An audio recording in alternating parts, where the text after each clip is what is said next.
Ever since 2004, the name Resident Evil has taken on a new shape and form. Gone were the days of canted angles, tight hallways filled with the undead, and puzzling situations. Now, Resident Evil was venturing into the realm of combining elements of more action and faster-paced combat with the classic horror genre. But the horror aspect and the general attributes of Resident Evil were starting to blur. This series became more about all the more blockbuster action than ever before, essentially taking what they thought made Resident Evil 4 brilliant and putting it on steroids, to the point where this changed the name of the game for Resident Evil. And this was reflected pretty well in the sales and in longtime community fans, which leads us to today, in the year 2017. Riding off of the poor sales and feedback of Resident Evil 6, Capcom decided that they needed to take a new route once again, but they needed to be careful. Would they return to their old roots entirely, or try to shake up the formula once again? The answer to these questions has arrived in the form of Resident Evil 7, a game that was, without a doubt, surprising to fans new and old. And that's what I wanted to talk about today. Where we have been, how we got lost, and where we are now today. So load up your guns, stock up on some green herbs, and get ready as we talk today about why you should play the brilliant and amazing return to form, Resident Evil 7 Biohazard. The tale of RE7 revolves around Ethan Winters looking for his missing wife, Mia, out in the pits of Louisiana. His search takes him to the Baker residence, where, upon arrival, Ethan finds out things are not as quiet and simple in the farmlands as he thought. Ethan makes a harrowing journey throughout this residence filled with evil, discovering deep, dark secrets and the origin of the Baker's infection.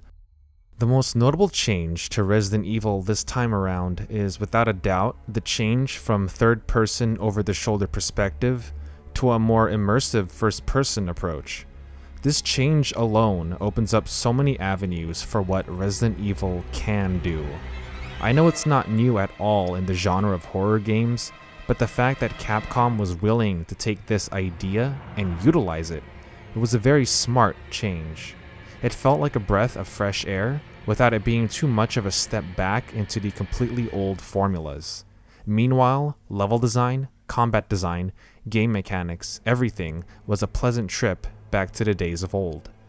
For those who have been following my channel, I made a video a while back about some of the best elements of horror in video games, and suffice to say that Resident Evil 7 embodies these attributes to a T. The level design and enemy placement is brilliantly made. Tight halls and spaces make fights intense and gripping. Limited ammo and health resources make you feel rewarded for learning how to stock up on items, and choosing whether or not to fight a monster or to run. The map design is engineered for backtracking, yet not as much as the old Resident Evil games. There's almost a Dark Souls type of brilliance behind it, with how geographically local certain parts of the map meet and where you end up again. There's a huge emphasis on slow, anxious pacing and movement, which of course ramps up the fear levels of the game. Your main character is slow for a reason, and it's to correlate with the palpable environment and narrative. Enemies are deadly and take a ton of ammunition to defeat, which sets up puzzle-like fights. You have to figure out whether or not to use your resources for more bullets. But if you risk the fight, then you may or may not have enough resources to heal. All of it, creates a really good game, and a really good Resident Evil game at that. There are moments of quiet horrors, followed up by big, scary bouts, with moments of respite sprinkled in thanks to the return of the save room. And to top it all off, if you play on Madhouse mode, it gets rid of checkpoints and brings back the mechanic of ink ribbons, which forces you to play more carefully and smart, allocating saves accordingly and playing better instead of simply running into an enemy encounter or a boss fight with no plan at all, dying, and then relying on the autosave checkpoint to get you right back into the action. Now, the fear sticks with you once again, and you see, these are huge leaps of improvement, especially when compared to where Capcom was a few short years ago with Resident Evil 6, a game that focused entirely more on big action, loud moments, punching, kicking, and sprinting into and away from danger, as well as simple guns blazing action. And it's even more staggering to think that we went from Resident Evil 4, a game that experimented with the concept of action horror, yet didn't take it too far with certain ideas, and that game won tons of acclamates. From there, Capcom would go on to pushing into the wrong direction, and this produced the somewhat decent but fun Resident Evil 5, and the horrific, not in a good way, Resident Evil 6. And to bounce back from that, to go back into this, I'd say that Resident Evil has returned once again, and in a good way. They've come back into a culture of gaming that has further advanced the survival horror genre. Games like The Last of Us, Outlast, Amnesia, and of course the honorable Silent Hills, or PT. For Resident Evil 7 to come back and to compete with these, that says something about the quality put into this title. The overarching story is one that fits nicely within the timeline of Resident Evil. Subtle pieces of information of the outside world and what day and age it is scattered throughout and completely blends in, all of which are jam-packed in a way that still feels right at home with how classic Resident Evil narratives felt.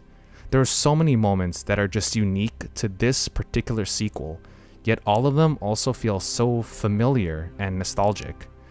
The game is absolutely gorgeous, yet horrific with its visuals. Environments paint a dark and grim picture, and the array of characters is both haunting yet memorable. The performances from the antagonists of the game, like Jack and Marguerite Baker, really leave you spooked as they stalk you throughout the entire Baker estate. Bosses are paralyzing and terrifying when you find yourself backed up against a wall. Enemies creeping out of corners and chasing you down hallways is an excellent feeling that nails the survival horror aspect of the game, and exploring the Baker house is not only nerve-wracking, but simply makes you feel uneasy.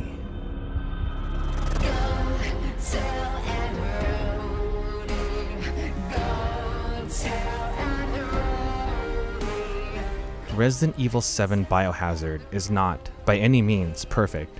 It doesn't exactly add anything new to the genre of survival horror, and it's definitely not anything revolutionary. But from looking back at the past couple of games, where we were, and trying to figure out if whether or not this series should die, it looks as if Capcom finally listened to the fans, and chose to put quality back into this old corpse of a series. And it came out wonderfully. If you're a longtime RE fan, or even if you're new, there's no doubt in my mind that this game is a must-play. The game is smart and rewarding. The environments, ambiance, and music are all fitting and eerie. The plot is wholesome and good in classic Resident Evil fashion, and overall, it just makes for a challenging and scary video game that you definitely shouldn't miss out on. So, with all these points in mind, it's easy to see where I'm going with this. And these are all terrific reasons as to why you should play Resident Evil 7 Biohazard.